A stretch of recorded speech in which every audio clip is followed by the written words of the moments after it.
Okay friends, just open your settings application, then select accessibility, then select display and text trace. Okay, then you can see reduce transparency is turned on.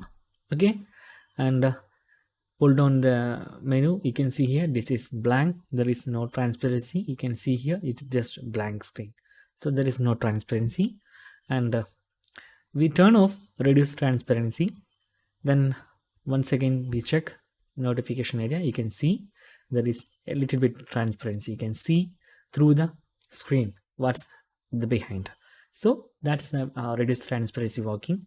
If you need this one, you can easily turn on. It is use more battery, so you can simply use this feature. Okay, that's guys very simple tutorial. If you need any Android or iPhone tutorial, just comment below. I will post my replays as videos so you can easily watch or understand it. And if you enjoy this video, please like, comment, share and subscribe our channel for getting more videos like this. Thank you so much for watching. Have a nice day. Bye bye.